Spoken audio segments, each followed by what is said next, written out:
ini, ya, saya meminta seluruh fraksi PD Perjuangan untuk tidak ikut atau walk out, termasuk Bapak Ono Surono, untuk sebelum selesai hubungan eksekutif dan legislatif baik. Terima kasih pimpinan.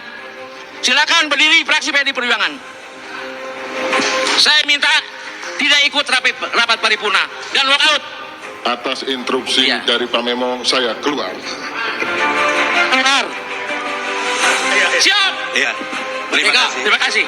Kami semua sepakat untuk tidak mengagendakan pembahasan raperda yang disampaikan oleh Gubernur Jawa Barat sebelum Gubernur Jawa Barat memberikan klarifikasinya atas pernyataan pada saat musrenbang di Kabupaten Cirebon.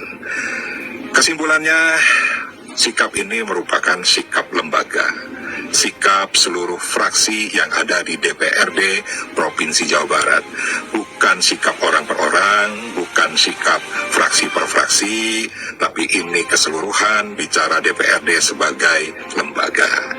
Maka kita berharap tanggal 21 Mei 2025 ada rapat paripurna di mana kita sudah menyampaikan kepada gubernur melalui tim anggaran pemerintah daerah untuk dapat hadir dan langsung memberikan klarifikasinya. Setelah klarifikasi, kami pastikan langsung kita susun agenda pembahasan, kita susun kegiatan-kegiatan yang intinya membangun Jawa Barat tidak bisa dilakukan oleh gubernur sendiri, tapi juga bersama-sama dengan DPRD. Dan itu merupakan amanah dari undang-undang yang mengatur terkait dengan pemerintahan daerah untuk mewujudkan tata kelola pemerintahan yang baik demi terwujudnya visi misi programnya Gubernur Jawa Barat. Musrenbang, forum yang sakral, diundang, tak mau datang. Ingin dihargai, tapi tak pernah menghargai. Ingin dilibatkan, tapi tidak pernah mau terlibat. Ngaku berpihak pada rakyat, berjuang untuk rakyat, giliran anggaran dibuat untuk kepentingan rakyat, tak terima, dianggap melanggar konstitusi. Mari kita renungi, kita ini bekerja buat siapa dan untuk siapa. Pemirsa, kita bertemu kembali di Indonesia Lawyers Club. Di tengah banyaknya peristiwa dan isu yang beredar, ada sesuatu yang sangat menarik, yaitu sepak terjang dari Gubernur Jawa Barat Deddy Mulyadi yang juga dipanggil Dembul. Sepak terjangnya ini sebagian ada yang mirip sepak terjangnya Joko Widodo sebelum menjadi Gubernur Jakarta dan kemudian sebelum menjadi Presiden. Beliau sampai turun ke gorong-gorong. Bahkan kalau Joko Widodo gorong-gorongnya dia pilih yang tidak banyak airnya, kalau Deddy Mulyadi malah sampai berendam dalam gorong-gorong. Tidak hanya itu, banyak polisi beliau yang kontroversial. Di antaranya mengirim anak-anak bandel di Jawa Barat ke barak militer untuk latihan militer. Dan juga yang lain-lain, soal hibah ke pesantren, soal macam-macam. Bahkan beliau juga A2 奶源係消化吸收嘅關鍵 ，A2 蛋白消化過程 macam-macam. Bahkan beliau juga menjadi berita tiap hari gara-gara beliau sendiri tidak mengandalkan lagi media mainstream. Beliau bikin sendiri tim atau divisi untuk sosmednya. Dan menurut beliau itu lebih efisien karena dengan dana 3 miliar per tahun katanya dia bisa dikenal lebih banyak orang.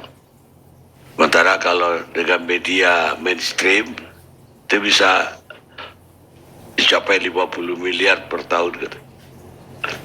Yang dia mungkin lupa bahwa media mainstream itu fungsinya bukan hanya jadi humas, bukan hanya mempublikasikan pribadi, tapi juga mengontrol atau mengawasi jalannya pemerintahan, bahkan juga terhadap tingkah laku para pejabat yang ada. Ya tapi itulah kontroversialnya Mulyadi. Sebab itu banyak yang bilang tenggelam Mulyono berakhir, terbitlah Mulyadi. Tapi kita bilang dulu Mulyono, kini Mulyadi. Saya mulai dengan Mardiansah Semar, Ketua Umum Rampai Nusantara. Ya, Ini mau kemana sebenarnya? Gubernur kita ini mau calon presiden, tapi kepagian saya lihat. terima kasih Pak Karni. Selamat malam semuanya.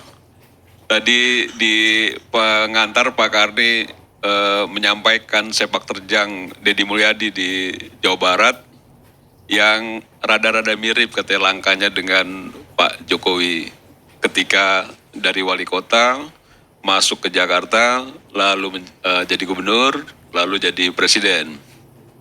Ya walaupun mungkin gorong-gorongnya sama ya, tapi dari segi latar belakang, karakteristik, kalau kita cermati dengan mendalam, justru banyak sekali juga perbedaan antara Pak Jokowi atau Mulyono dengan Mulyadi ini.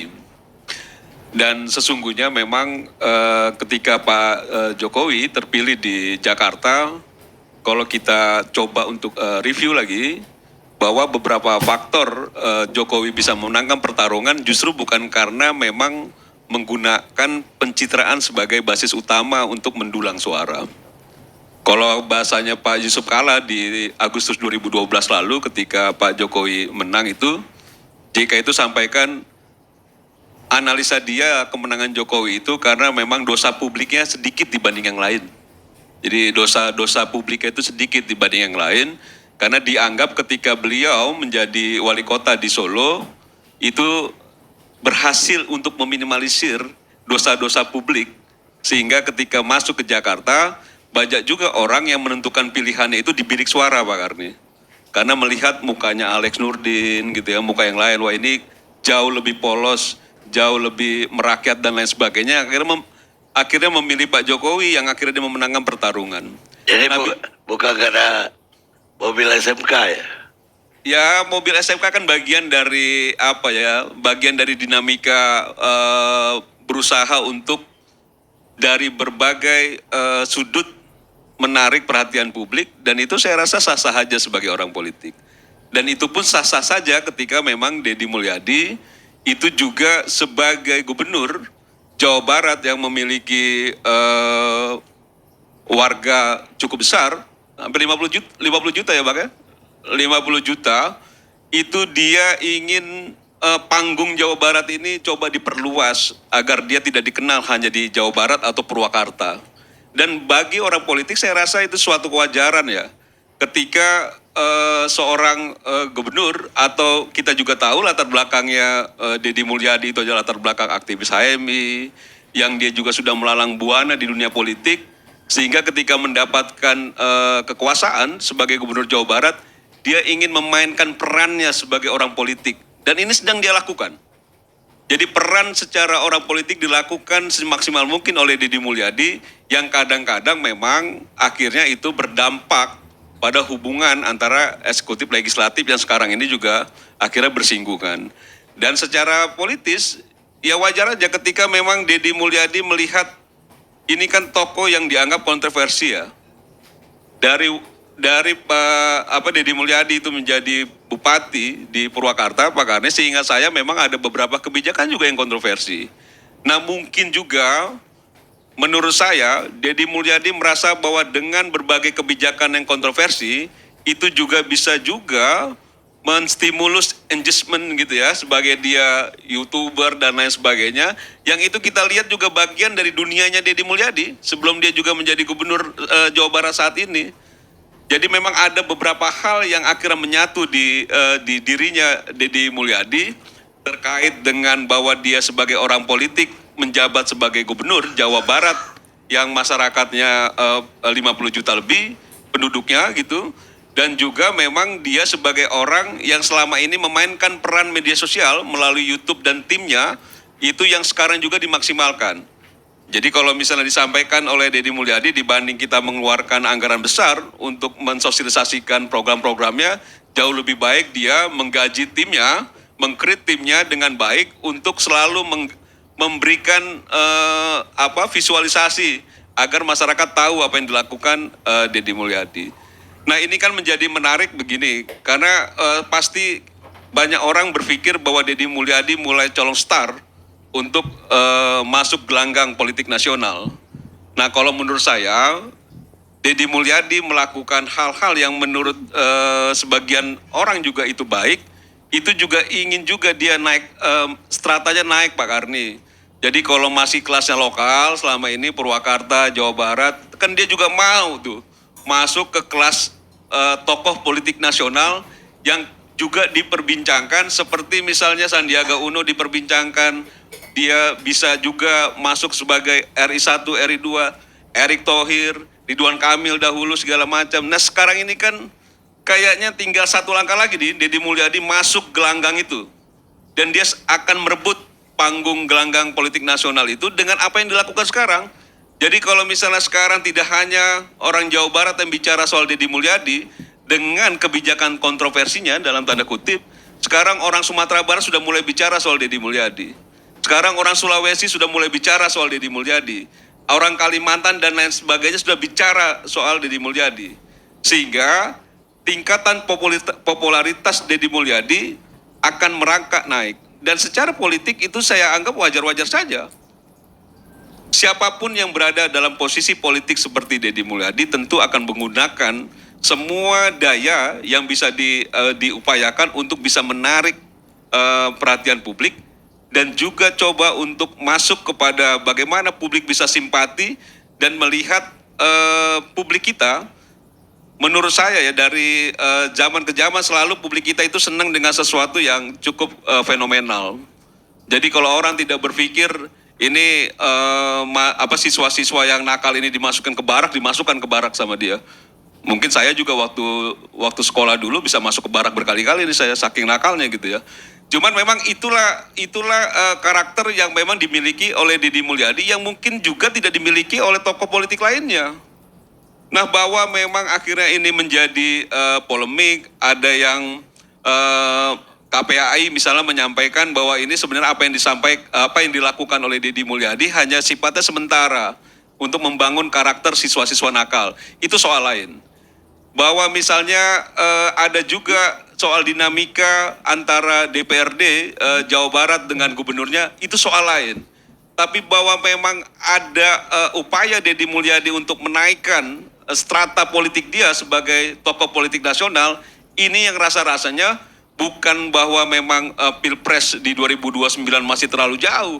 Mungkin Deddy Mulyadi tidak berpikir Pilpres 2029, tapi bahwa dia ingin melihat publik Indonesia atau rakyat Indonesia melihat bahwa dia sudah layak masuk dalam jajaran yang diperhitungkan menjadi pimpinan nasional ke depan. Entah 2029, entah 2034, entah tidak jadi sama sekali, tapi bahwa Deddy Mulyadi berhasil meng-create 而家仲唔係我人生最 glowy 嘅時候？最近用緊 Olay 水光。 meng-create jabatan dia sebagai gubernur Jawa Barat sebagai untuk menstimulus dukungan publik sehingga dia bisa dikategorikan masuk dalam tataran tokoh politik nasional. Saya rasa itu dilakukan oleh Deddy Mulyadi dengan sangat baik pada sekarang ini. Dan orang terkaget-kaget ya karena belum sampai setahun mungkin Deddy Mulyadi menjabat sebagai gubernur Jawa Barat, sudah banyak sekali yang dilakukan yang dianggap kontroversi. Sampai dia dianggap bahwa mengikuti jejaknya Mulyono, misalnya jejaknya Pak Jokowi. itu coba untuk masuk gorong-gorong dan lain sebagainya. Dan menurut saya selama itu memang masih digemari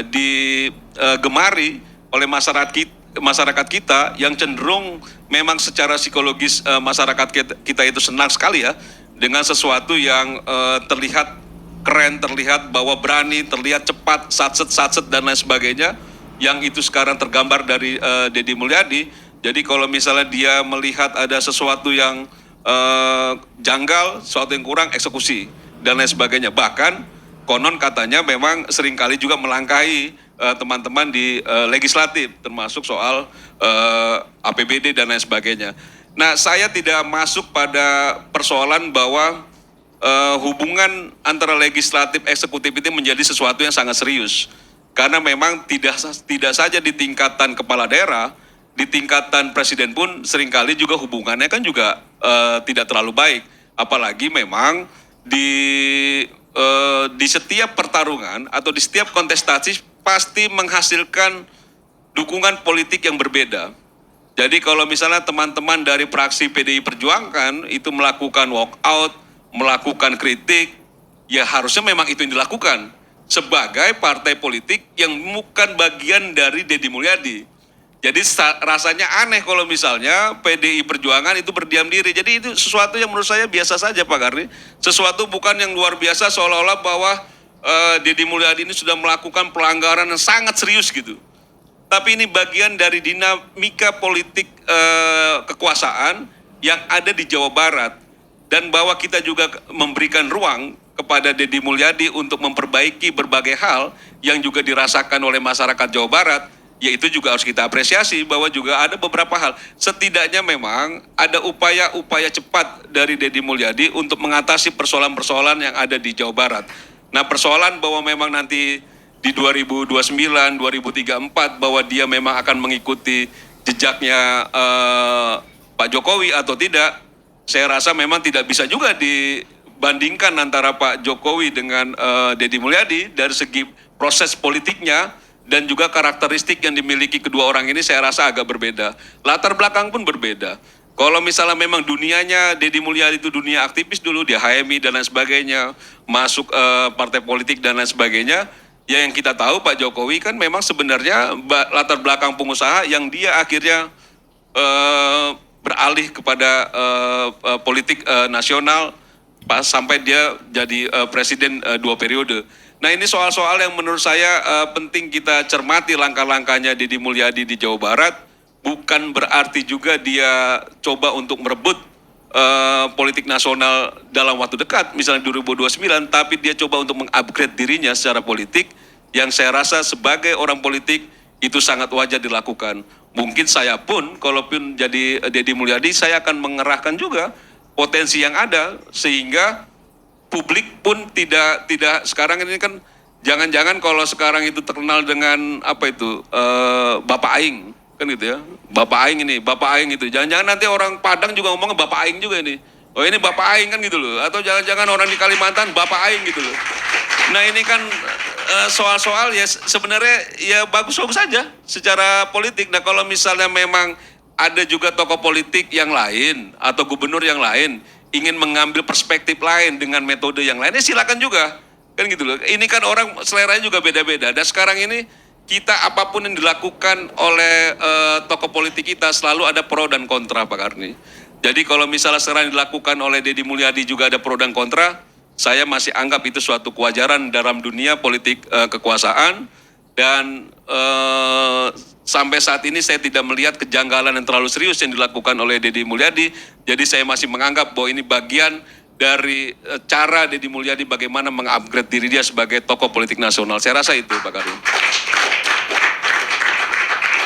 Baik, ternyata ya tidak sesuatu yang aneh lah.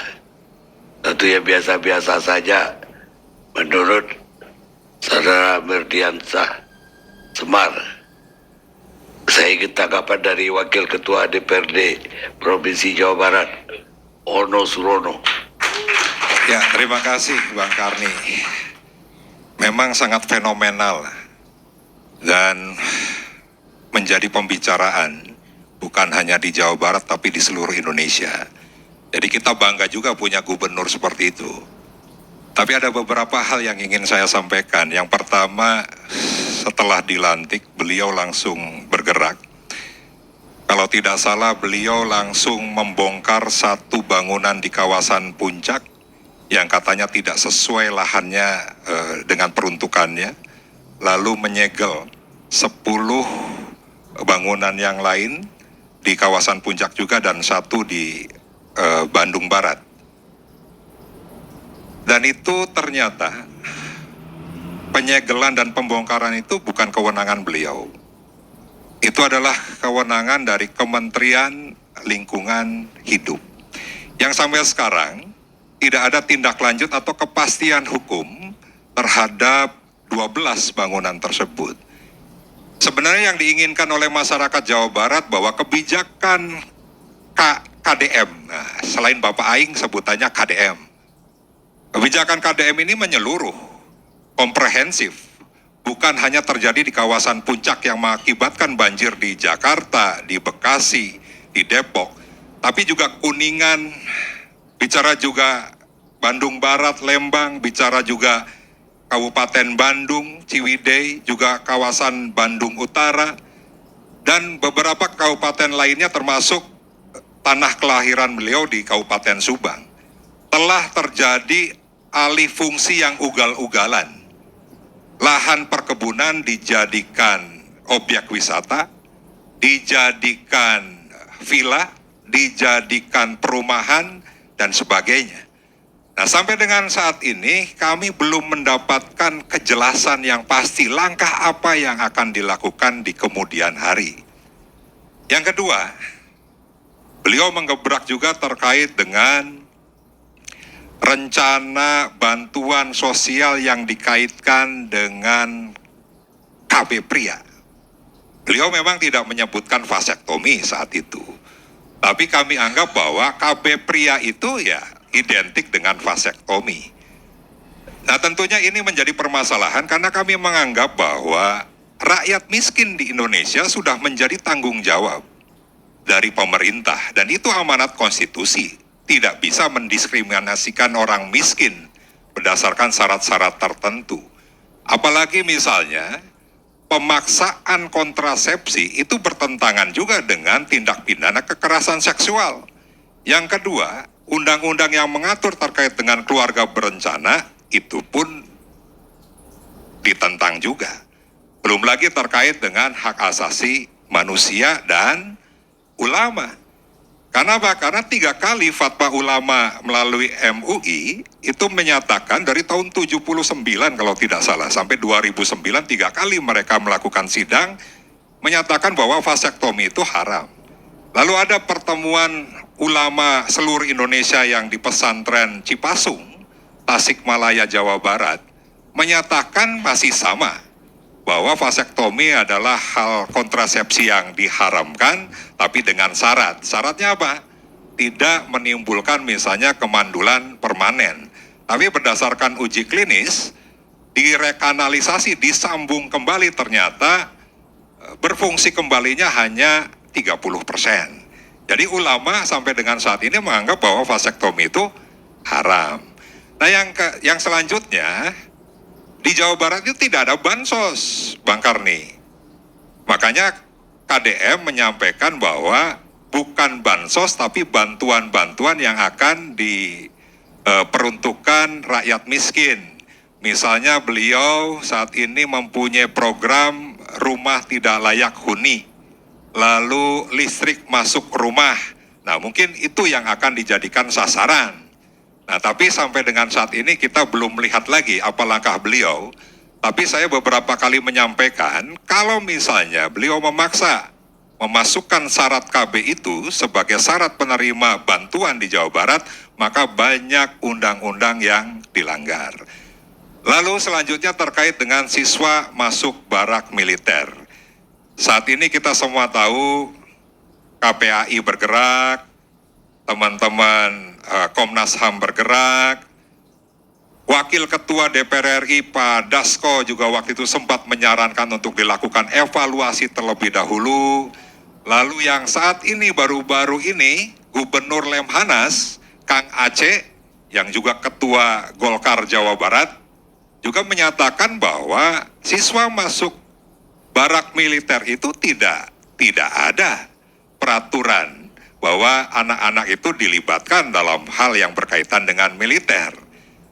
Nah, secara undang-undang, kalau kita melihat ya, Undang-Undang Sistem Pendidikan Nasional beserta turun-turunannya sampai dengan Jawa Barat ini mempunyai Perda nomor 5 2017 tentang penyelenggaraan pendidikan. Di sana diatur bagaimana pendidikan formal, informal, non-formal, pendidikan yang secara khusus jenis pendidikannya ada sekolah umum, sekolah khusus, dan sebagainya. Maka Perda nomor 5 ini ada turunannya juga, yang khusus mengatur terkait dengan pendidikan kepada anak yang berkebutuhan khusus.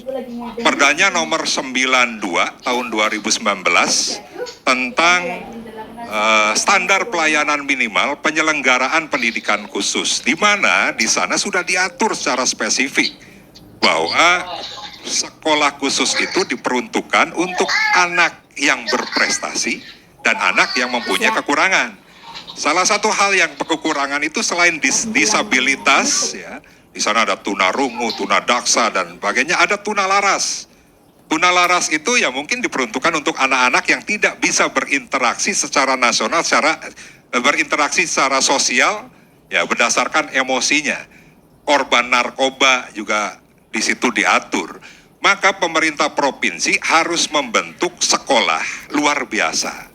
Baik yang berbentuk sekolah luar biasa, SLB, maupun SD luar biasa, SMP luar biasa, SMA, SMK luar biasa, dan juga ada sekolah khusus yang penyelenggaraannya secara inklusif di SMA dan SMK.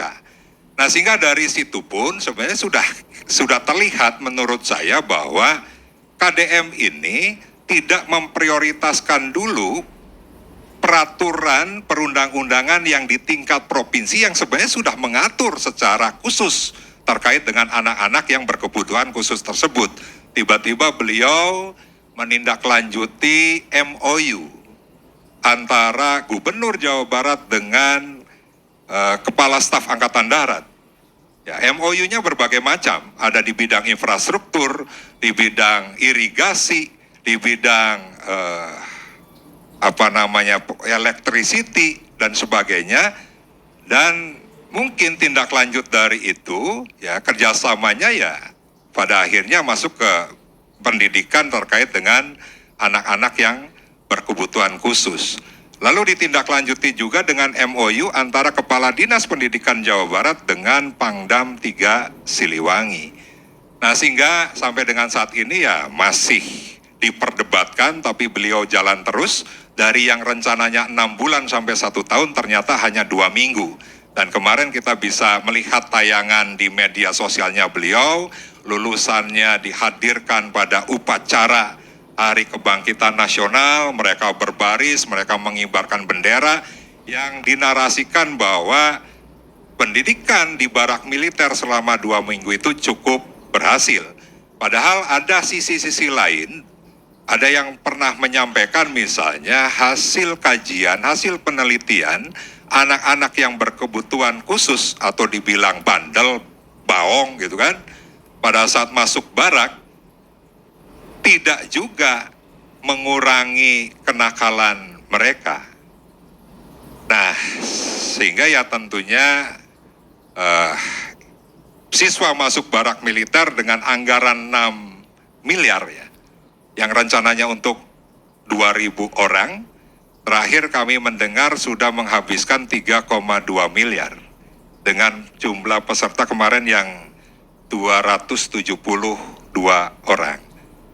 Lalu terakhir mungkin terkait dengan pergeseran APBD atau perubahan peraturan gubernur tentang penjabaran APBD sebagaimana dijalankan sesuai dengan Inpres nomor 1 2025 tentang efisiensi dan juga surat edaran Mendagri nomor 900.1 tertanggal 23 Februari 2025. Intinya pemerintah daerah wajib melakukan efisiensi terhadap anggaran-anggaran yang bersifat rutin seperti misalnya rapat, seminar, FGD, lalu perjalanan dinas, lalu kegiatan-kegiatan yang tidak mempunyai output yang jelas, kegiatan-kegiatan yang tidak berhubungan dengan pelayanan publik. Nah, itu bisa diefisiensikan. Nah, hasil efisiensi itu ada 5,1 triliun dari total 31 triliun. Nah, untuk apa saja? Di surat edaran itu diperuntukkan program-program yang sesuai dengan asta citanya Pak Prabowo, yang di situ meliputi misalnya infrastruktur, pendidikan, kesehatan, penanganan stunting, stabilisasi inflasi, dan sebagainya. Nah, kita melihat Bang Karni, yang dilakukan oleh Pak KDM ini banyak juga memangkas anggaran-anggaran yang sebenarnya berkaitan dengan pelayanan publik. Seperti misalnya bantuan atau hibah kepada pondok pesantren yang nilainya 153,58 miliar. Kami menganggap bahwa pesantren ini bagian dari prioritas pembangunan terkait dengan masalah pendidikan, tapi kenapa juga harus dihapuskan hanya menyisakan 9.250 juta. Lalu misalnya ada 1,7 triliun bantuan keuangan kepada kabupaten kota, beliau pangkas hanya tersisa sekitar 500 miliaran. Nah, 1,2 triliun ini terdiri dari kegiatan-kegiatan yang sebenarnya juga berkaitan dengan asta citanya Pak Prabowo. Misalnya di situ ada TIK. TIK itu untuk sekolah ya, komputer, smartboard, dan lain sebagainya. Pak KDM sebelum dilantik menyampaikan bahwa TIK ini jumlahnya terlalu besar, mencapai 700 miliar. Dan tidak semua sekolah membutuhkan TIK, tapi lebih membutuhkan misalnya ruang kelas baru. Oke lah, saya setuju dengan KDM untuk menghapuskan TIK dan prioritasnya kepada ruang kelas baru, WC, kamar mandi, mebeler, dan sebagainya. Tetapi ada program-program atau kegiatan lainnya, misalnya bantuan untuk posyandu, ada jalan, ada irigasi, dan sebagainya, ada kesehatan dan sebagainya yang sebenarnya menjadi prioritas juga. Lalu misalnya banyak juga ya kegiatan-kegiatan lain yang menurut saya itu juga sesuai dengan apa yang diamanatkan oleh surat edaran Mendagri tersebut. Nah, dari hal-hal yang saya sampaikan tadi, dari mulai pembongkaran sampai dengan perubahan pergub tentang penjabaran APBD, KDM itu tidak pernah bicara dengan DPRD. Adapun pembicaraan di awal memang ya terjadi pembicaraan, tapi terakhir pada saat beliau merubah pergub sampai dengan yang kelima kali, beliau belum menjelaskan kepada DPRD. Begitu Bang Karni.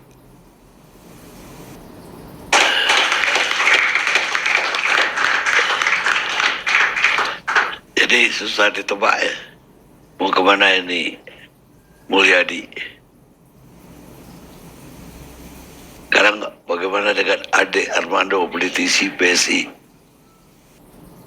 Siap.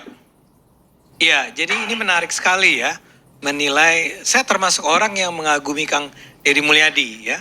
Saya juga sudah buat beberapa konten di YouTube channel saya untuk bicara tentang kenapa kita butuh Deddy Mulyadi. Tapi saya mulai dengan begini dulu.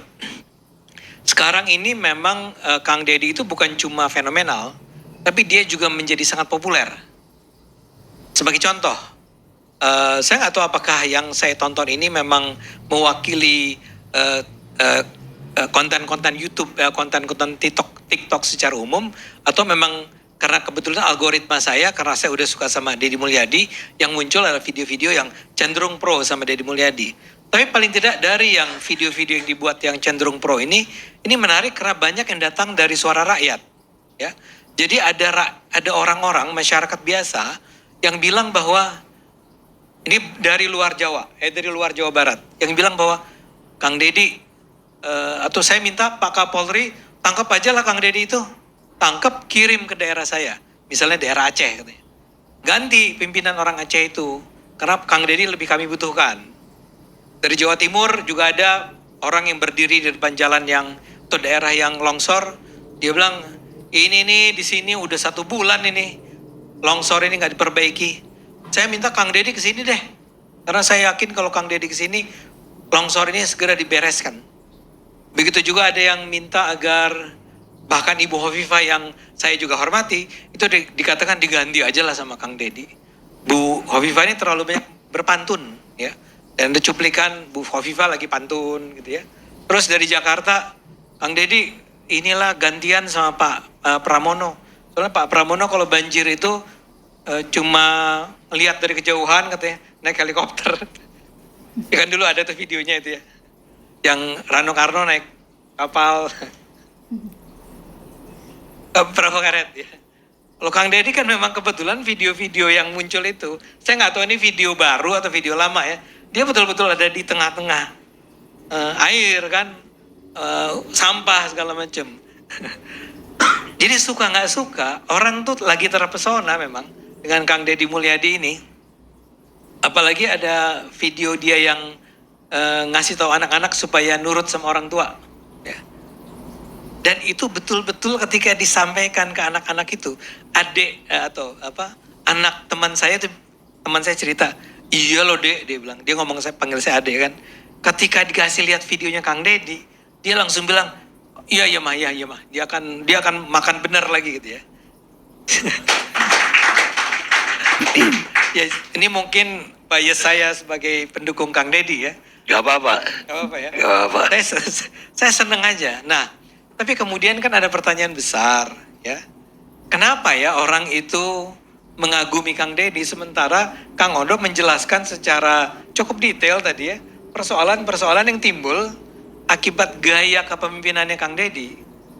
Saya rasa begini, masyarakat udah capek kali ya melihat pemimpin-pemimpin atau wakil rakyat atau pejabat yang nggak mau turun ke bawah, nggak ketemu sama rakyat, ngomongnya teori-teori besar, tapi nggak menerapkan apa yang diteorikan itu secara nyata. All of a sudden, datanglah Deddy Mulyadi. Ya, saya harus ingatkan ya, Deddy Mulyadi ini adalah orang yang mula-mula adalah anggota DPRD, terus naik jadi wakil bupati, terus naik jadi bupati, terus mau maju jadi gubernur kalah kan ya, 2018 kalah, tapi dia jadi anggota DPR lagi kan. DPR. Jadi saya mau bilang asam garamnya Deddy Mulyadi ini nggak perlu diragukan lah. Dia emang udah kenal betul nih cara kerja pemerintah, cara kerja DPR, cara kerja DPRD. Dan barangkali dia udah apa istilahnya, udah nggak tahan lah. Ya, kan dia berulang kali tuh bilang, ada rekamannya dia bilang, saya tidak ingin menyatakan persetujuan saya bahwa dia tidak bicara sama DPRD atau DPR ya, DPRD lah. Tapi dia bilang nanti kalau kita ngomong, kali hari pertama, besoknya ngomong lagi, hari ketiga ngomong lagi. Dia ketika bicara tentang pembongkaran di Puncak, itu ujung-ujungnya nggak bakal dibongkar dia bilang. Buat saya ini saya akan bilang, tapi masa sih nggak ada cara lain gitu ya? Dia kan betul-betul gini, bro, datang dia bilang ini nggak benar, langsung. Ya ini kan juga kita sebagai warga negara yang awam nih biasanya memang berpikir kacau ya pembangunan di Puncak nih ya. Ini orang kaya ini emang seenak-enaknya aja bangun di sini. Ini orang awam nih kan. Nah dia sekarang udah bukan jadi orang awam. Dia datang, dia pejabat, dia gubernur. Gitu dia bilang ini nggak boleh, bongkar. Masih orang itu berusaha beradu jawab dengan dia bilang enggak, ini dibongkar aja semua. Dan ternyata bukan cuma itu satu, bukan cuma si tempat wisata itu satu. Tadi Kang Ono menyebut ada 9 atau 10 lainnya ya. Ya ini gaya dia memang begitu. Gaya dia adalah orang yang menurut saya sudah terlalu lama capek dengan birokrasi yang berbelit-belit. Ya udahlah, gue gubernur gitu ya. Ya setuju nggak setuju nih ya. Gue gubernur, ya saya punya hak untuk melakukan ini. Nah, memang efeknya bisa menimbulkan persoalan-persoalan dalam hal hubungan dengan misalnya saja, ya kan kita trias politika, eksekutif, legislatif, yudikatif kan. Ini sejajar nih eksekutif sama legislatif. Tapi mungkin dia punya pengalaman dulu ketika di DPRD dan pengalaman ketika di DPR, mungkin juga pengalaman dia di Bupati yang menunjukkan bahwa rabas aja lah ini, disikat aja ini. Mengingatkan saya pada Ahok sebetulnya. Cuman dia lebih dari Ahok nih. Dia betul-betul apa yang dia mau, dia lakukan. Dia ini kalau pakai bahasa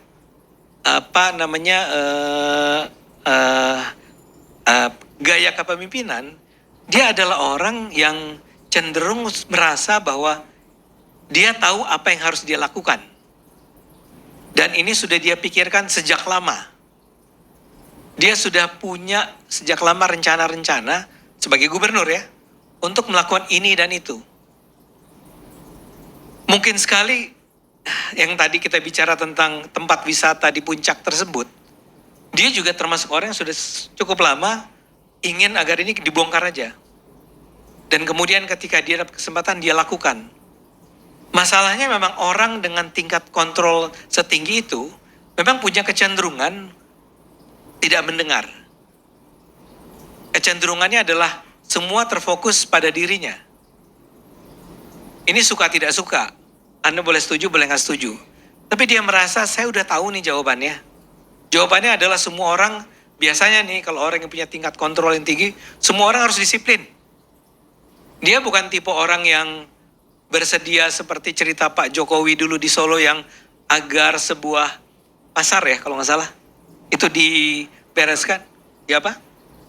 Berkali-kali harus ketemu dulu, berusaha menjelaskan segala macam. Di daerah mana? Klaten. Oh, dengan Telaten, ya. Pasar Klewer, ya betul. Kalau Dedi memang nggak kayak Jokowi, kan tadi saya setuju sama Anda. Nggak begitu caranya. Ya udah, tiba-tiba dia bilang berangkat ke barak militer. Ya jalan udah. Ternyata cuma 2 minggu, Anda bilang. Memang begitu dia. Kita akan siap-siap saja menghadapi orang yang cara memimpinnya memang begitu. Tapi saya ingin katakan tidak dengan niat buruk dia ini. Niatnya baik. Ya. Dia merasa bahwa ini orang-orang kalangan menengah ke bawah mau memperoleh bantuan, ya walaupun tadi Kang Ono sudah sebut di Jawa Barat nggak ada bansos. Tapi bantuan apalah, bantuan pemerintah. Tapi anaknya 9 dia bilang. Ini orang-orang harus dikasih tahu. Ada kan cerita dia yang dia menemukan ada sebuah keluarga yang seorang ibu yang anaknya 11. Dan dia bilang ibu harus ikut keluarga berencana atau suami ibu saya minta vasektomi gitu ya. Gak mau kata ibunya. Buat Kang Dedi ya, ini problem banget ya orang-orang ini. Saya mau bantu Anda, tapi Anda bantu kami dong.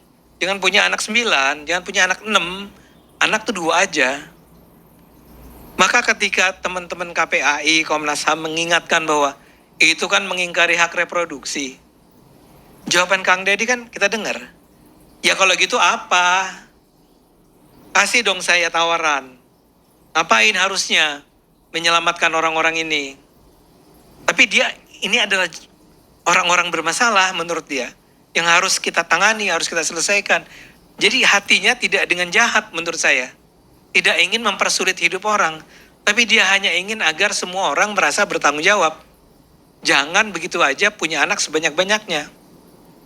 Jadi kalau dibilang oleh MUI bahwa itu haram, dia nggak akan peduli itu. Kan dia udah punya masa, kalau kita lihat cerita dia di Purwakarta, dia kan disebut musyrik lah, disebut ya, ketika dia mempertahankan patung-patung kan, patung-patungnya sampai dihancurkan kan. Tetap aja dia bilang ini justru untuk menghormati kekayaan budaya. Ini kok main haram-haram aja gitu ya. Jadi memang kita akan menghadapi seorang pemimpin yang seperti itu. Tapi kemudian yang penting kita catat, dia itu populer. Saya nonton tuh berulang kali orang yang nantang Kang Ono. Kan itu pakai bahasa Sunda sih ya. Kayak, Bapak Aing tong dihina gitu ya. Itu Bapak saya jangan dihina dong. Kalau kamu menghina Bapak saya, sini ketemu saya. Saya turun tangan, gitu kan kayaknya. Itu saking, ya namanya masyarakat kecil kan ya. Ya cara dia adalah bos kaya, dihina nih sama Kang Ono nih. Kang Ono orang kaya, dia bilang ya. Nah gue, ayolah kita berhadapan-hadapan. Enggak, saya enggak menganggap itu benar. Itu menyedihkan sih ya. Tapi saya mau bilang bahwa itu ekspresi kemarahan orang ketika si Kang Dedinya itu diserang. Mereka marah. Mereka merasa orang ini udah mengabdikan dirinya buat kita semua. Dia menangnya pas pemilu berapa kemarin? 60-an kan? 68% kan? Jadi kuat banget kan suaranya. Dan saya yakin angka 68% itu datang dari orang-orang yang terkesan dengan cara kepemimpinan Kang Dedi selama sebelumnya. Wakil DPRD ingat ya, wakil bupati, DPR. Sekarang jadi gubernur. Dan dia jadi gubernur juga sebagian orang yang bilang, ini intervensi Tuhan nih. Kenapa? Kan seharusnya yang maju siapa? Ridwan Kamil. Tapi Ridwan Kamil dipindahin ke Jakarta. Dapatlah Deddy Mulyadi di situ. Ternyata sangat populer. Jadi kita harus saya cuma mau bilang ya, kita harus memahami Kang Deddy itu dalam figur semacam itu. Dia semacam datang sebagai seorang penyelamat ya, dengan gaya yang memang out of the box. Dia sangat percaya pada dirinya. Dia percaya bahwa semua itu harus dilakukan dengan cara yang cepat, praktis. Kan di majalah Tempo bikin apa? Bocor halus ya. Bocor halus kan bilang Kang Deddy ini cenderung mengeluarkan kebijakan-kebijakan yang sebetulnya cuman kayak indah di permukaan, tapi sebetulnya tidak menjawab akar masalah dan tidak akan bertahan lama. Yang marah ke Tempo banyak banget. Bikin video lagi. Saya nggak terlalu suka sama gaya-gaya cancel culture kayak begini ya, mengutarakan kemarahan lewat medsos, marah-marah. Tapi memang mungkin gini, majalah Tempo dan juga Komnas HAM dan juga KPAI ya namanya, itu menurut saya cenderung elitis. Misalnya bicara tentang hak reproduksi gitu ya. Ya menurut saya buat masyarakat umum sih, what the gitu ya. Apa sih ini ngomong hak reproduksi? Ini udah jelas-jelas kok ini untuk bantu kita. Begitu juga dengan kebijakan-kebijakan lainnya. Dari dulu betul kata Anda, dia itu kontroversial. Dia pernah melarang orang pacaran ya. Pacaran. Bupati tentang apa? Jadi saya baru dengar nih. Dia bikin peraturan tentang puasa Senin Kemis. Belum tentu juga jalan ya. Ya udah, ini nanti boleh cerita lagi. Tapi Anda lihat betapa out of the box-nya dia. Ya. Nah, saya sih menyarankan Kang Ono diajak ngomong, duduk sama-sama. Sudah Bang. Oh, sudah. Jadi kemarin kita sudah rapat pimpinan DPRD dengan ketua-ketua fraksi, walaupun saya nggak hadir karena di Jakarta. Makanya besok ini rapat paripurna, mudah-mudahan beliau bisa hadir. Amin. Dan dia bisa hadir, Anda bisa hadir, dan disampaikan langsung. Dan saya pikir clear kalau beliau meminta maaf lah, karena kan beliau sempat juga di media sosialnya meminta maaf. Banyak yang marah termasuk DPRD. Nanti ke depan kira-kira ya sesuai aja lah hubungan komunikasi yang baik. Saya pikir clear lah.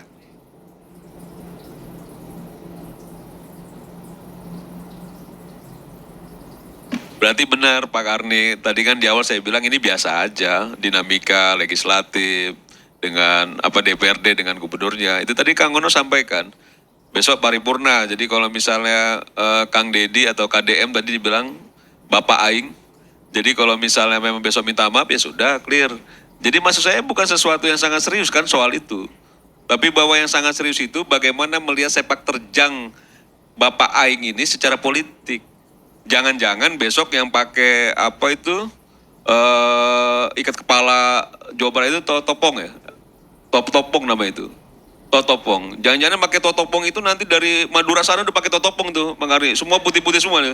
Jadi kita lihat kalau dulu misalnya Pak Jokowi baju kotak-kotak kita temukan di mana-mana, besok kita ke Makassar tiba-tiba dia pakai totopong. Padahal itu ikat kepala Jawa Barat yang dipakai sama Deddy Mulyadi sebagai memang penguatan karakter dia agar mudah dikenal publik bahwa ini Deddy Mulyadi yang pakai totopong putih dengan baju serba putih. Nah ini kan penguatan secara politik, itu yang jauh lebih serius kayaknya Pak Karni. Boleh saya tambahkan dikit? Ini, nah salah satu masalah, ini kita ngomong teori ya. Sebetulnya pemimpin, kan dia disebutnya sebagai pemimpin populis ya. Orang yang berorientasi pada rakyat gitu ya. Tapi biasanya memang orang-orang semacam ini punya kecenderungan untuk tadi take control, kontrolnya ketat. Dia memaksa orang untuk mengikuti disiplin yang dia lakukan. Itu umumnya begitu. Sehingga catatannya terhadap pemimpin semacam ini biasanya adalah dia harus dikontrol. Harus ada yang kontrol. Harus ada yang berani menyampaikannya dan dia sendiri harus diingatkan untuk ya power tends to corrupt itu.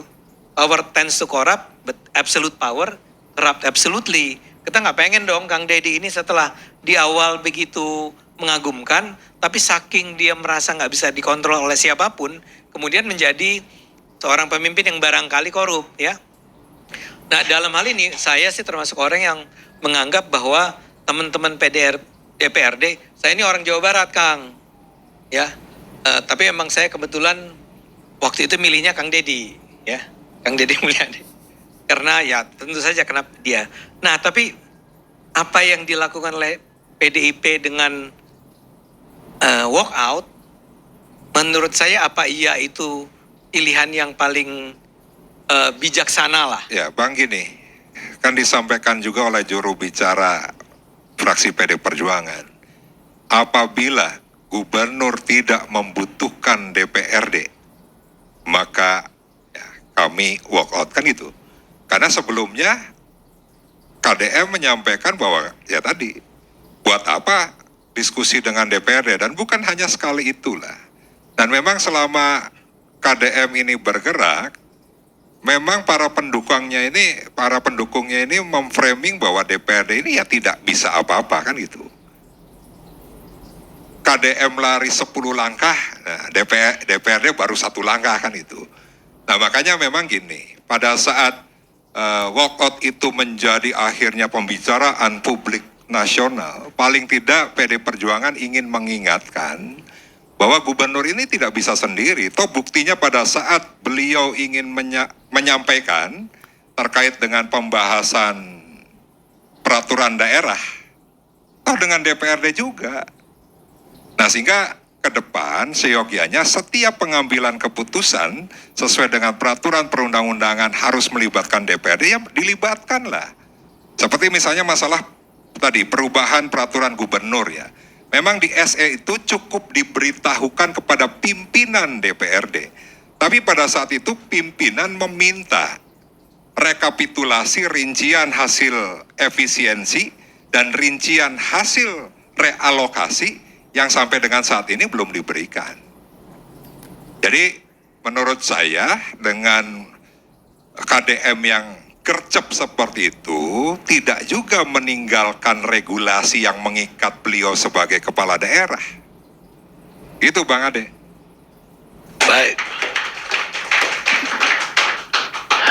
Ya, kita baru nonton. Jadi kalau dibilang tadi bahwa ini apa tindakannya itu yang paling baik menurut Ade Armando, ya kita lihat perjalanan ke depan. Jangan kita terkelabui. Kenapa? Karena politisi dan pesulap itu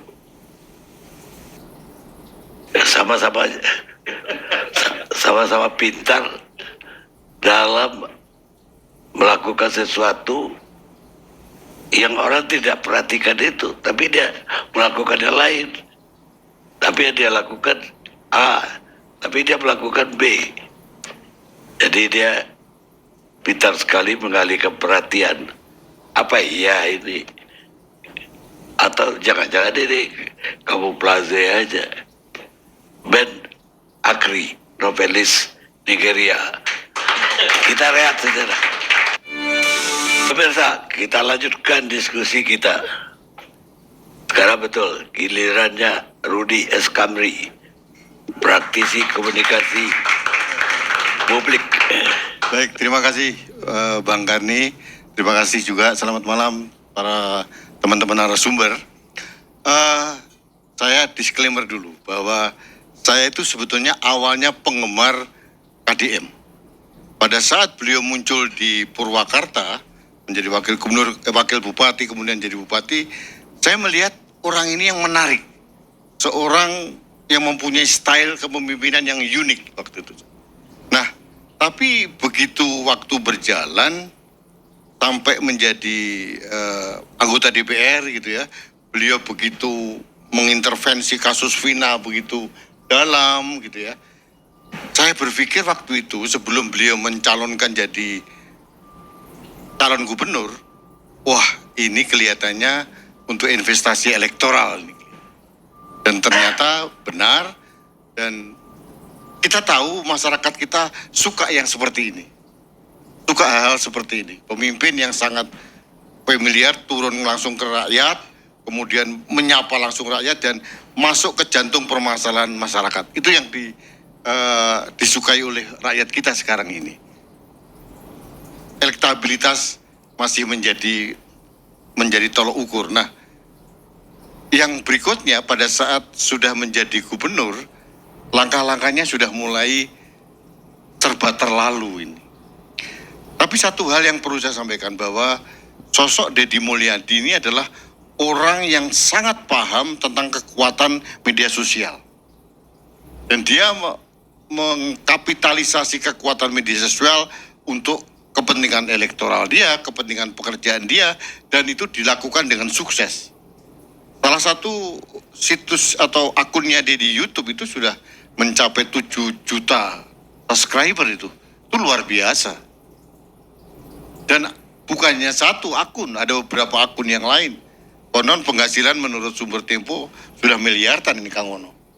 Jadi ya sama dengan Mas Adi Armando mungkin ya. Sudah miliaran gitu penghasilannya. Wah. Itu hal bahwa selepas daripada kontroversi-kontroversi yang dilakukan mulai dari barak militer, saya tertarik dengan apa yang dikatakan oleh Pak Kani. Karena itu sama dengan apa yang saya buat konten beberapa hari yang lalu, bahwa mungkinkah seorang Deddy Mulyadi akan seperti Jokowi pada akhirnya gitu. Pada saat saya membuat konten itu dihajar habis-habisan. Karena kelihatannya teman-teman dari Jawa Barat ini Kang Ono, itu begitu fanatik terhadap pemimpinnya. Dulu pernah itu saya vitamin itu Mas. Apa? Vitamin, dihajar vitamin, vitamin itu. Kami sudah kebal seperti itu. Pada saat kami dulu mengkritisi Ridwan Kamil pun juga sama. Sampai akun Instagram saya diserbu habis-habisan, akhirnya gone with the wind, hilang. Tapi itu salah satu fenomena menarik dari teman-teman saya di Jawa Barat. Sama juga dengan pendukung KDM ini. Pada saat padahal saya tidak mengkritisi, hanya mengkhawatirkan. Gitu ya. Jangan sampai dia layu sebelum berkembang. Karena ini baru berapa bulan, belum ada 100, sudah 100 hari Mbak? Belum 100 hari. Jadi jangan sampai dia pemimpin yang sangat potensial ini layu gitu. Tapi itu pun saya diserang habis-habisan. Ini Rudi S. Kamri dibayar Ono Surono. Wah, saya malam ini mau nagih dia ini. Padahal saya belum pernah ketemu, baru malam ini ketemu Kang Ono Surono ini. Tapi itu gak apa-apa. Artinya begini, yang ingin saya sampaikan bahwa kekuatan media sosial itu benar-benar dimanfaatkan oleh Deddy Mulyadi dengan segala cara. Dengan menabrak semua aturan, menabrak semua pakem-pakem yang ada gitu loh. Saya kemarin mencermati bahwa saya setuju dengan Kang Mardiansah Semar ya, bahwa hubungan antara eksekutif dengan legislatif legislatif itu dinamika biasa. Saya melihat walkoutnya PDI Perjuangan ya biasa-biasa saja. Dan itu harus ada balancing power yang dilakukan. Kalau tidak, semakin bahaya. Sebagai praktisi komunikasi publik, saya melihat bahwa tipikal pemimpin seperti Deddy Mulyadi ini memang narsis, agak narsistik kelihatannya. Dia akan selalu ingin menjadi sorotan publik. Dan dia selalu sadar bahwa apa yang saya lakukan itu harus mendapatkan atensi yang luar biasa dari masyarakat. Makanya dia tahu persis tentang psikologi masyarakat yang suka dengan hal-hal yang gebrakan-gebrakan yang tidak dilakukan oleh pemimpin terdahulu. Saya sependapat dengan Mas Hadi tadi bahwa ya mungkin masyarakat sedang jenuh dengan kakunya birokrasi di negeri ini. Itu yang dimanfaatkan benar oleh Kang Deddy Mulyadi. Tapi satu hal yang ingin saya sampaikan bahwa ini beliau sekarang jadi gubernur. Dia sekarang menciptakan dirinya sebagai seorang Superman, gitu. Tidak membangun super team. Dia ada wakil gubernur. Loh. Mohon maaf dengan segala hormat, sampai detik ini saya belum tahu nih wajah wakil gubernur Jawa Barat seperti apa gitu. Apa yang dikerjakan, pembagian tugasnya seperti apa. Nah nanti Kang Ono yang akan menceritakan ini. Ini diberikan seperti itu. Bahkan dia menabrak aturan, bukan kewenangannya pun ditabrak, kasus yang di puncak misalkan, kemudian dengan DPRD dan sebagainya. Tapi satu hal yang perlu saya beri catatan bahwa fenomena Deddy Mulyadi ini pernah ada beberapa tahun yang lalu. Ini juga dilakukan oleh seorang Jokowi. Pak Jokowi melakukan hal yang sama. Turun ke gorong-gorong, melakukan langsung belusukan kemana-mana gitu. Hanya ada pembeda antara seorang Jokowi dengan Deddy Mulyadi. Jokowi lebih kalem, bisa mengendalikan diri dan tidak reaktif. Kalau Deddy Mulyadi ini sangat reaktif. Ini mungkin salah satu kelemahan dari Deddy Mulyadi menurut saya. Kalau dia mau belajar dari seorang Jokowi atau mengcopy paste seorang Jokowi yang bisa mengkapitalisasi investasi dukungan ke masa depan gitu, dia harusnya mengendalikan diri untuk tidak reaktif, terlalu reaktif dalam banyak hal. Diserang KPAI dia langsung defensif dan sebagainya. Harusnya tidak. Harusnya didengarkan dulu, jangan menabrak. Yang berikutnya yang ingin saya sampaikan adalah saya sebagai penggemar kritis dari Deddy Mulyadi agak khawatir ini. Apakah Deddy Mulyadi nanti bisa seperti Jokowi? Ya mohon maaf bagi pendukung Pak Jokowi ya. Karena saya dulu juga pendukung Pak Jokowi seperti Kang Ade Armando. Jadi dulu saya ingatkan juga bahwa kami dulu bau-membau menolak 3 periode. Ingat kan? Karena kami pikir Pak Jokowi itu sama dengan kita.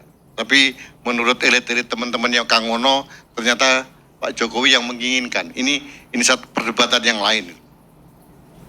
Kami dulu mempercayai bahwa SMK itu benar ada. Sudah dipesan 6.000 unit, ternyata tidak ada.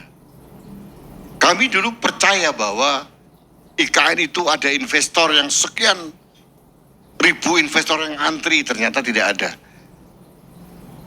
Kami dulu percaya bahwa pada saat Pak Jokowi mengatakan anak-anak saya tidak ada yang mau berminat di bidang politik, ternyata semua anak menantunya masuk di politik.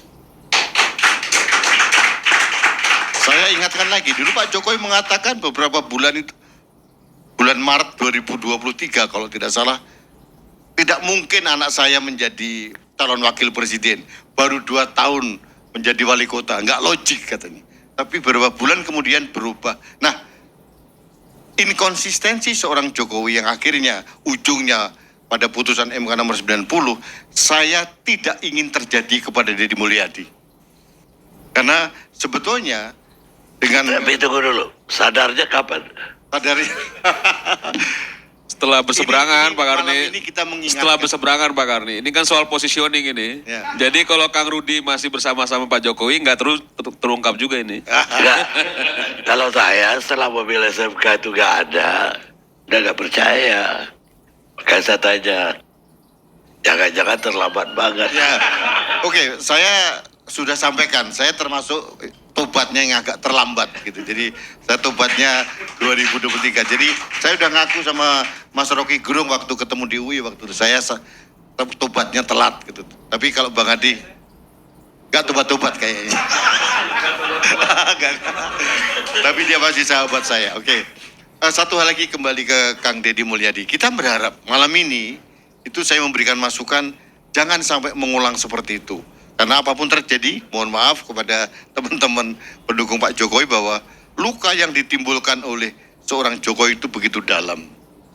Yang akhirnya meskipun secara hukum itu debatable, tapi menuai badai dari hukuman sosial, posisi anaknya dikuyo-kuyo, Pak Jokowi juga dikuyo-kuyo sampai macam-macam hal yang masalah ijazah dan sebagainya. Itu adalah buah yang ditebar Pak Jokowi selama ini. Jadi saya berharap waktu itu bahwa Kang Deddy Mulyadi tidak melakukan hal seperti itu. Makanya pada malam ini saya memberikan saran, satu, kalau mau copy paste pakai teori ATM, amati, tiru dan modifikasi. Jangan sampai sama plek dan nanti jatuhnya juga sama. Dan satu lagi yang penting, Pak Deddy Mulyadi ini kecepatan menurut saya. Kecepatan terlalu gerusa-gerusu sehingga mudah sekali ditebang, dikritisi oleh lawan-lawan politiknya. Kalau menurut saya, melihat sebagai pengamat politik ada teman-teman yang hebat ini bahwa fenomena pemimpin yang hanya berdasarkan elektabilitas itu berbahaya untuk masyarakat masa depan. Bagi saya harus kita kritisi, harus kita berikan masukan, ya. Saya titip kepada Kang Ono karena di sana beliau mempunyai tugas, tapi tugas kita sebagai praktisi komunikasi publik harus mengingatkan bahwa ada hal-hal yang harus dikritisi, jangan kita biarkan pemimpin itu terjerumus untuk sesuatu hal yang tidak terlalu penting harusnya. Jadi saya berharap Kang Deddy Mulyadi tidak terlalu berlebihan. Karena menurut saya yang serba terlalu itu tidak bagus. Yang biasa-biasa saja. Sadarlah bahwa ada wakil gubernur yang menjadi partner. Sadarlah bahwa ada DPR yang menjadi harus tempat diskusi. Dan pernah saya kritis satu hal. Otonomi daerah kita itu kan bertumbuh di tingkat 2 kabupaten kota. Saya sering melihat, sering menyaksikan, tolong dikoreksi kalau saya salah Kang Uno. Kang Deddy ini terlalu masuk pada wilayah-wilayah di kabupaten kota yang seharusnya adalah kewenangan bupati atau wali kota gitu loh. Kasus Bogor misalkan. Waktu kasus Bogor yang menerima masalah menjelang lebaran waktu itu ya. Yang ada orang yang THR waktu itu ya. Ya, itu membagikan uang kompensasi kepada angkot-angkot yang tidak boleh beroperasi. Iya, itu menurut saya sudah melampaui kewenangan dia sebagai gubernur. Jujur aja kekuatan inti dari kepala daerah itu sebetulnya di bupati wali kota sebetulnya. Nah, ini yang belum menurut saya kurang disadari dan mungkin saya melihat bahwa secara psikologis bupati wali kota juga tidak terlalu nyaman. Tapi kan melawan Deddy Mulyadi yang sangat populer itu agak diperhitungkan juga oleh mereka. Jadi mereka ya menahan diri. Tapi kan ini tidak sehat. Jadi ke depan saya berharap Kang Deddy Mulyadi mulai menahan diri ya, karena saya masih berpikir positif bahwa niat yang baik harus dilakukan dengan cara yang baik. Bukan dengan menerabas semua aturan, bukan dengan menciptakan dirinya menjadi Superman, tapi harus membangun super tim sehingga Jawa Barat ini menjadi daerah yang subur, makmur, sejahtera. Karena apa? Harus saya kasih garis bawah loh. Jawa Barat ini masih menjadi daerah yang termiskin nomor 2 di Indonesia. Sekarang ini di Jawa menurut saya. Setelah Jawa Timur kalau nggak salah. Nomor 2 ya Kang Uno ya. Ya itu yang saya baca begitu. Koreksi kalau saya salah, tapi masih banyak teman-teman yang harus disejahterakan gitu. Tapi satu hal yang harus kita akui sebagai saya praktisi komunikasi publik, Deddy Mulyadi ini sadar betul bahwa kalau dia mau melompat ke tahun 2029 gitu, Jawa Barat ini lumbung suara yang luar biasa hebat karena terbesar di Indonesia. Tapi menurut saya jangan terlalu terburu loncat-loncat. Kuatkan kepemimpinan Deddy Mulyadi di Jawa Barat, kalau perlu 2 periode atau apalah gitu ya. Jangan terlalu terburu-buru lompat ke atas. Kalau sering lompat itu jatuhnya terlalu sakit menurut saya. Dan Kang kita punya Deddy, pengalaman yang ada. Kang Deddy bilangnya sih enggak. 2029 enggak kan dia bilang ya. Ya insya Allah seperti itu. Tapi saya menggarisbawahi omongan Pak Karni. Kadang-kadang politisi dengan magician itu agak sulit ditebak arah pembicaraannya kemana. Jadi saya kira itu aja Pak Karni. Baik. Terima kasih. Baik. Sekarang saya ke Wakil Ketua Umum Projo, Predi, Alek Damanix. Ya, terima kasih Bang Karni. Saya nggak tahu diundang di sini karena saya pendukung Jokowi atau karena jadi memang Projo di Jawa Barat juga bersama Kang Deddy Mulyadi ya ikut berjuang dan memenangkan Kang Deddy Mulyadi. Jadi saya menambahkan apalagi perbedaan Pak Jokowi dengan Kang Deddy, ada satu lagi menurut saya. Menurut saya Kang Deddy itu emang konten kreator emang dia. Konten kreator, dia memang menyiapkan konten untuk dia tahu persis lah apa yang harus dia lakukan. Tetapi saya jujur menilainya masih hal yang positif. Ya, jadi sejak dia sebelum jadi gubernur, katakanlah itu memang disiapkan untuk beliau menjadi gubernur. Tetapi kenapa dia disukai, fenomenal, dicintai rakyat sebelum waktu dia menjadi anggota DPR, memang sudah langsung ya, katakan konten-kontennya itu memang langsung bersentuhan dengan rakyat ya. Jangankan seorang pejabat seperti Kang Deddy ya, konten-konten di TikTok, di medsos yang bagi-bagi uang saja itu rame banget ya, yang suka. Apalagi seorang pejabat datang tiba-tiba bagi duit kepada nenek-nenek, kepada anak yang tidak sekolah, dipanggil disekolahkan. Jadi beliau tahu persis ya apa yang disukai oleh masyarakat. Nah, setelah beliau jadi gubernur ya, ini konsisten, beliau konsisten dan sama, tahu persis. Jadi apa yang di luar disentuhnya, saya lihat ibu-ibu ini, Bang Karni. Ya, pertama ibu-ibu ini, kalau saya nggak salah waktu itu kebijakan termasuk itu loh, yang nggak boleh studi tour itu loh. Itu kan sangat senang itu ibu-ibu yang katakanlah ekonominya terbatas, anak-anak sekolah itu ya, Bang Karni. Jadi sangat senang. Kemudian ya yang sekarang, zaman sekarang kan membesarkan anak, mendidik anak itu kan ya makanya laku tuh parenting itu, Bang Karni. Jadi apa ya, dengan Kang Deddy bicara tidak menggunakan handphone ke sekolah, dilarang, itu kan menjadi kebijakan ya. Bahkan di tingkat pusat saja kita belum berani untuk itu.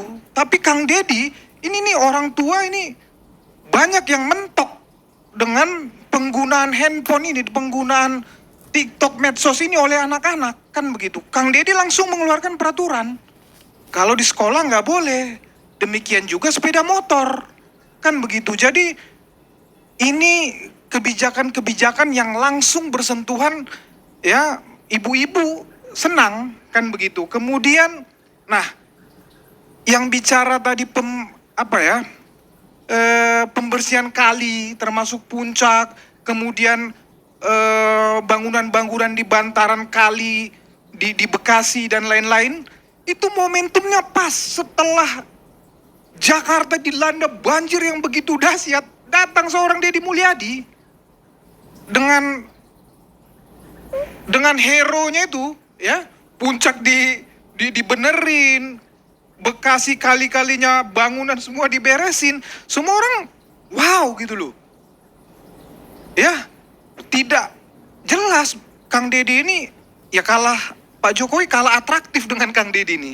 Ya kalau tadi Bang Ade ngomong Ahok, bahkan ya Ahok itu udah atraktif, apalagi Pak Jokowi masih kalah memang kalau dari sisi atraktifnya. Kemudian nah ini tadi juga tentang membina anak, seperti saya katakan ya Bang Karnia, ini apalagi anak-anak remaja, ini orang tua banyak sekali kewalahan. Ya banyak sekali kewalahan mendidik anak-anak remaja ini. Jadi ketika dikeluarkan kebijakan bawa ke barak, ya tentu Kang Deddy juga pinter kan, nggak sekonyong-konyong langsung ditarik dibawa ke barak, enggak kan. Dia minta persetujuan itu orang tua, sehingga argumen apapun menyerang beliau, dia tinggal jawab, itu disetujui orang tuanya kan begitu kan. Jadi dia backup dirinya. Tapi yang paling penting adalah orang tua itu merasakan manfaatnya. Anaknya dididik di barak, oke lah, mungkin ada 1-2 case, tapi Kang Deddy kan bilang, ya, Kang Deddy bilang ini tidak akan berhenti di dalam berapa ini, 2 minggu, 3 minggu, akan 6 bulan, ya, 1 tahun akan dipantau terus. Ini semacam wajib lapor kepada mereka itu ya, diberikan wajib lapor. Saya rasa ini juga kebijakan yang menarik menurut saya.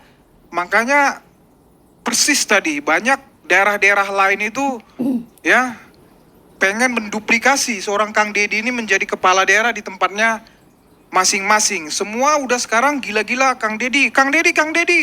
Ada Bang Rocky Gerung ini, ibu-ibu semua udah ngomong begitu. Kang Deddy anak saya gitu loh. Jadi memang luar biasa fenomena Kang Deddy ini. Kemudian juga kebijakan menurut saya yang membuat masyarakat Jawa Barat itu juga sangat katakanlah mencintai Kang Deddy. Nah, logika yang dibangunnya khususnya ini Kang Ono ya, yang itu loh apa?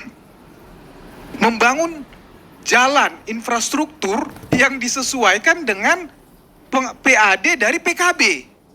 Logikanya kan nyambung ya. Jadi berapa pajak kendaraan bermotor itu, udah lu balikin dong bangun jalan kan begitu. Jangan lu buat kemana-mana, apalagi buat dana buat anggaran rapat-rapat. Jadi, oh iya masyarakat dihitung-hitung, wah selesai nih jalan se-Jawa Barat kalau kita gunakan apa pajak dari kendaraan bermotor itu untuk membangun jalan atau infrastruktur se-Jawa Barat ini. Nah, kemudian yang mau tadi juga saya juga sempat berpikir seharusnya seorang gubernur memang setahu saya memang tidak bersifat komando ya kepada kepada bupati maupun wali kota. Cuman saya lihat lagi itulah pintarnya Kang Deddy ini. Jadi substansi yang dia kritik, yang dia sampaikan atas kepala-kepala daerah tingkat 2 itu, yaitu kembali tadi, substansinya benar dan disukai masyarakat. Contoh, ya, kayak Luki, ya, melanggar peraturan pula dia kan, jadi dibenarkan oleh masyarakat. Jadi, sekali lagi,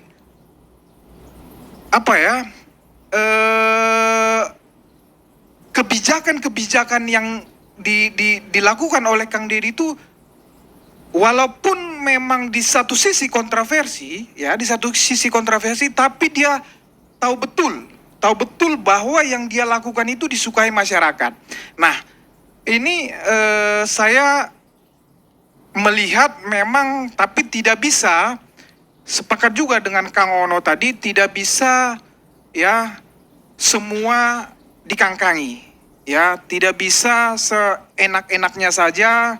Tetap saya lihat memang pengawasan tetap harus dilakukan, ya namanya kepala daerah pengawasannya DPRD kan.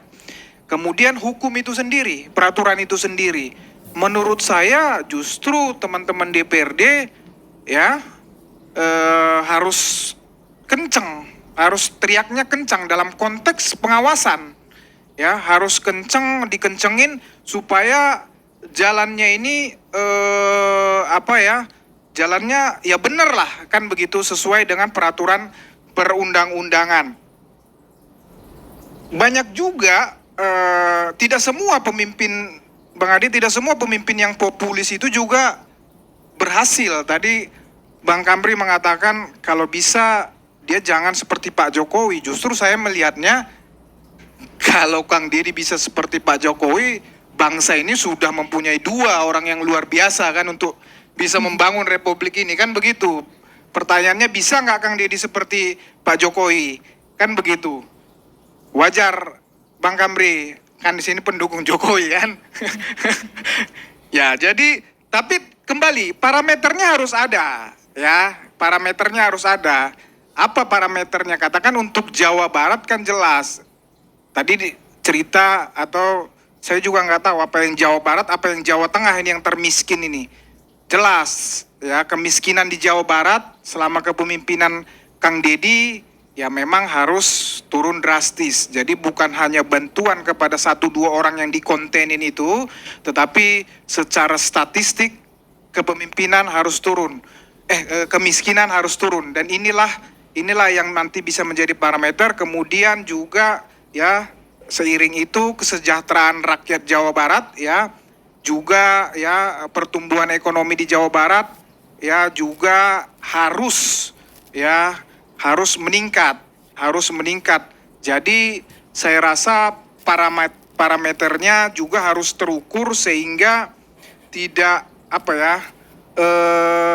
untuk mengkritik Kang Deddy itu seperti saya bilang tadi, selain memang karena itu kewenangan DPRD dan peraturan perundang-undangan, jadi masyarakat juga harus dicerdaskan dengan parameter-parameter yang saya bilang tadi itu. Jadi jangan hanya mengkritik tapi tidak substantif, tapi kritiklah Kang Deddy dengan silahkan misalnya bisa diperbandingkan kan, banyak bisa Kang Oro tadi udah banyak lah menyampaikan, tapi sampaikan kepada publik logika yang masuk akal ya, yang justru bisa men-challenge kebijakan katakanlah kebijakan jangka pendek Kang Deddy. Demikian dari saya Bang Karni, terima kasih. Baik, sekarang kita dengarkan Rocky Gerung.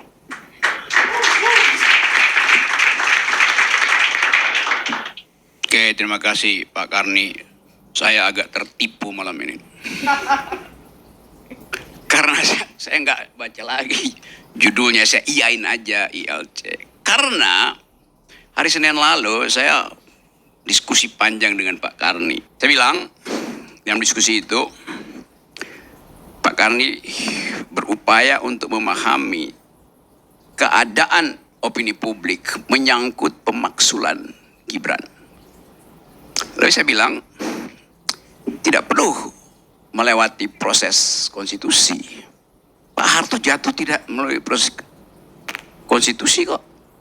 Tapi dibisikin bahwa rakyat udah nggak percaya. Lalu Pak Harto percaya bahwa rakyat tidak lagi percaya pada dia. Lalu dia kata saya mundur. Saya bilang ikuti aja hal yang sama dengan saudara Gibran, bahwa rakyat udah nggak percaya. Karena itu pembicaraannya, lalu Pak Karni bilang kita bahas ya hari Rabu. Saya iyain. Ternyata beda sama sekali. Padahal ada pepatah Latin bilang in vino veritas, di dalam anggur ada kebenaran. Ternyata mungkin terlalu banyak wine malam itu. Tapi oke lah, akhirnya saya mau sambungkan aja nih karena harus akhirnya mengucapkan sesuatu. Di Bandung mungkin 2 bulan lalu itu ada orang minta saya satu panggung dengan KDM King Deddy Mulyono. Tapi kemudian Kang Deddy bilang belum bisa karena lagi menstabilkan administrasi. Saya bilang ya serah, tapi bukan saya minta saya diundang itu, dan dia bersedia. Oke. Coba kita lihat ya apa yang saya ikuti, apa yang kalian ucapkan tadi itu. Saya tidak ingin bicara soal watak, strategi, kemampuan membangun public opinion dari Kang Deddy. Karena pada akhirnya pembandingnya cuma Mulyono. Kan dari tadi Anda ngomong begitu tuh. Kenapa pembandingnya nggak Bung Karno misalnya coba? Atau Bung Karno juga bicara hal-hal yang retorik, tetapi dengan logika yang kuat itu. Sehingga bisa dibantah. Retoriknya selamat, logiknya selamat. Jadi samar-samar saya mulai melihat bahwa yang berbahaya sebetulnya bukan Deddy Mulyadi, Yunto Mulyono. Tetapi penonton Mulyono dan penonton Deddy Mulyadi sama. Itu soalnya. Nih ada Armando bicara tentang mengajar teori komunikasi itu. Di dalam teori komunikasi ada satu prinsip yang menerangkan bagaimana orang mengkonsumsi kedangkalan gitu. Apa namanya deh ya? Society of the spectacle. The society of the spectacle. Gimana bahasa Indonesianya? Masyarakat yang doyan nonton kedangkalan, kira-kira itu tuh. Ada teorinya, betul. Ada ya. Dalam hal itu dia bermutu dalam soal memahami konsep-konsep dasar itu. Teori itu, dulu saya ngajar teori itu di jurusan filsafat. Itu bagian dari critical studies yang disponsori oleh pikiran-pikiran Marxisme itu kiri. Yang menganggap bahwa ucapan, penampilan itu komoditas. Jadi kita lagi menonton orang jualan komoditas yang namanya penampilan. Apa istilah tadi? Visualisasi, bukan visi. Di situ bedanya. Kita nggak dapat. Visualisasi Jokowi sampai sekarang seluruh rakyat Indonesia tahu. Gorong-gorong, kesederhanaan. Tapi visinya orang nggak ingat. Deddy Mulyadi juga dimulai dengan problem yang sama. Tadi teman-teman pendukung Deddy Mulyadi mengatakan, yang penting visualisasinya bisa menghemat anggaran. Oh bagus. Tapi dalam politik orang mengukur visualisasi itu demi apa kalau visinya dangkal.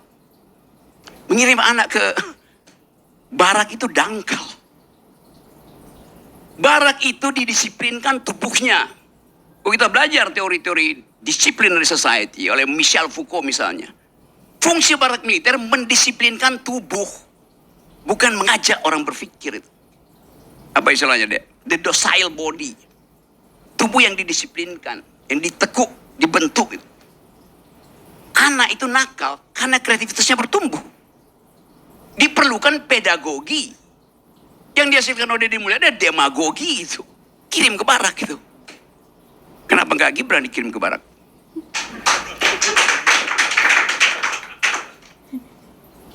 Atau ayahnya. Supaya didisiplinkan tubuhnya itu. Kan pikiran nggak bisa didisiplinkan. Sementara itu ada anak didik. Bagaimana mendisiplinkan pikiran anak didik? Justru anak didik itu diprovokasi untuk berpikir nakal. Itu formative years-nya di situ kok.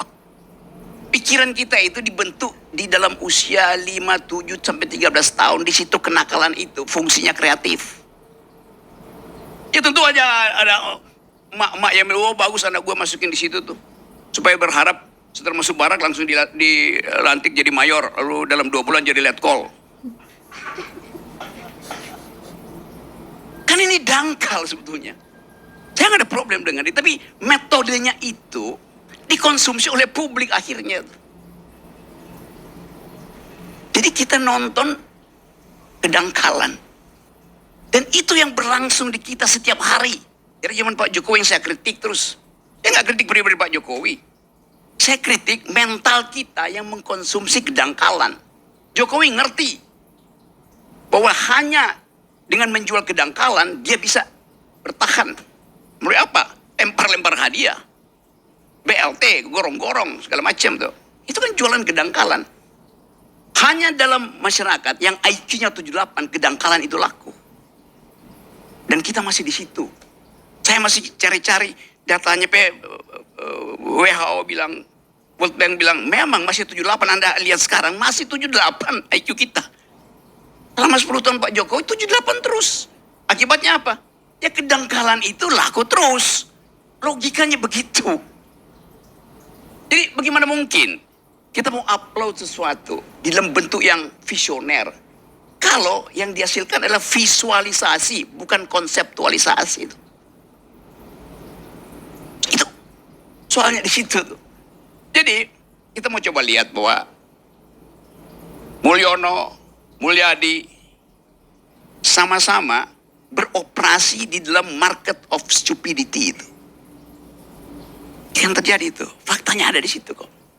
Kita nggak lihat bertambah pengetahuan kita selama 10 tahun ini tentang ide itu. Jawa Barat tetap cara berpikirnya ya nggak maju-maju memang. Jawa Tengah sama aja. Artinya Indonesia nggak maju-maju, ukurannya jelas. Tidak bertambah IQ kita. Padahal itu yang diperlukan untuk compete. Duel dengan anak muda Eropa, anak muda Taiwan, segala macam. Yang kita sebut bonus demografi. Itu juga yang menyebabkan kita seolah-olah ada dalam rasa malas untuk mengkritik. Saya mengkritik terus-menerus. Tapi, ya saya bicara aja, nggak ada soal kan. Tapi, kemudian buzzer, serbu Rocky Gerung. Rocky Gerung cerewet. Rocky Gerung mulutnya nggak bisa dikendalikan. Kenapa? Karena dia jomblo. Buset. Itu kedunguannya begitu. Padahal ada yang punya keluarga tetap dungu. Sebagai raja. Jadi kita mau bikin renungan. Ini kebetulan 21 Mei hari reformasi itu. Untuk melihat sebetulnya di benak kita apa konsep kita tentang leader itu. Yang kita lihat sehari-hari adalah dealer, bukan leader. Yang nggak mampu mengucapkan sesuatu dan didalilkan untuk dibantah. Leader, dia bikin dalil supaya dibantah. Ini ada leader nggak mau dibantah. Begitu dibantah, dikirain buzzer itu kan. Bagaimana percakapan bisa muncul? Kalau opini publik dikendalikan oleh buzzer itu. Jadi saya balik pada teori tadi, society of the spectacle itu. Di mana menonton kedunguan itu makin lama makin mencandu. Ini akan terbawa sampai 2009. Kita mesti hentikan itu. Supaya ada filter intelektual, filter akademis. Kemampuan ini harus dimulai sekarang.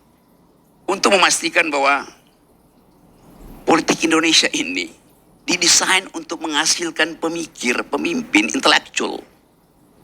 Jadi bring intellectual back into politics itu. Kembalikan, bukan orangnya, kembalikan cara berpikir intelektual itu ke dalam politik. Hanya itu yang memungkinkan kita mendorong negeri ini untuk compete di tingkat global kan. Lihat diplomat-diplomat kita tuh. Buta huruf, bertengkar di forum-forum internasional. Setiap kali saya ada di forum internasional, buset, memalukan. Panggil Deddy Mulyadi, bertengkar di forum internasional. Oh enggak, Deddy Mulyadi cuma mau jadi pemimpin Indonesia 2009. Tanggung. Artinya takut bertengkar di forum internasional. Sama dengan Jokowi, takut bertengkar di forum internasional. Dan kita diledek sebagai bangsa yang tidak bisa berpikir karena melihat 1-2 orang tidak mampu berpikir internasional. Dan itu adalah prinsip pars pro toto. Sebagian dibebankan pada keseluruhan. ILC masih berpikir kok. Walaupun dia dua orang-orang yang nggak bisa berpikir. Tapi faktanya ILC tetap ada. Jadi kita mau asuh bangsa ini, kembalikan bangsa ini dengan pikiran. Pendiri bangsa ini orang yang berpikir. Bung Karno dengan penuh retorika bicara. Berkali-kali kita lihat bagaimana kemampuan logika Bung Karno itu dibungkus dengan retorika yang bagus. Yang di kita semuanya retoris, tanpa logik. Satu waktu Bung Karno, ditanya sama wartawan, dalam persaingan politik dengan Sultan Syahrir, Bung Karno kalah, Sultan Syahrir jadi Perdana Menteri. pasti jengkel Bung Karno. Wartawan sodorin. Mike, Bung, Anda kalah bersaing dengan Sultan Syarif. Kata Bung Karno, seperti rotan. Saya tidak patah, saya hanya melengkung. Dia tahu dia kalah, tapi dia mampu mengucapkan, saya tidak patah karena saya rotan, saya hanya melengkung itu. Terangkan itu pada Gibran, terangkan itu pada Mulyono, terangkan pada Deddy Mulyadi. Mampu nggak dia ucapkan itu? Dia bilang, saya nggak mau ngomong, buzzer saya yang akan serbu kalian punya opini. It's stupid itu. Nah, kepastian-kepastian ini yang kita berternak kedunguan, tapi kita harus ucapkan lebih dari itu. Oke, silakan berternak kedunguan, tapi konsumsilah itu untuk dirimu sendiri. Jangan pamerkan ke publik. Jadi sekali lagi, itu yang ingin saya ucapkan. Yang salah saya mengerti, karena ternyata forum ini ada tentang KDM, bukan tentang Fufu Fafa. Terima kasih.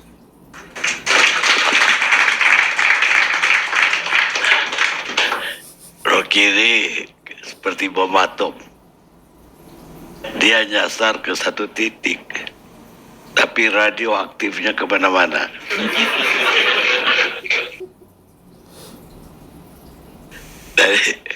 Jadi memang satu hari saya bilang kita akan main Fufu Fafa. Tapi ternyata isu itu tenggelam akhir-akhir ini. Jadi terpaksa kita berubah. Gak mungkin dia menyampaikan ke Bung Rocky, gak bilang bahwa itu udah berubah. Fufu Fafa terpaksa ditunda dulu. Karena kegawatan 21 Mei pun tidak terjadi pada hari ini. Sehingga kita terpaksa nyari lagi apa yang tersisa. Deddy Mulyadi. Tapi begini, pemirsa, popularitas itu tidak seharusnya jadi kriteria untuk memilih politisi dalam sebuah pemilu. Sebab kalau popularitas jadi ukuran, maka Donald Bebe akan duduk di Senat Amerika. Kata Wallace, produser film Amerika. Kita ketemu ALC yang akan datang.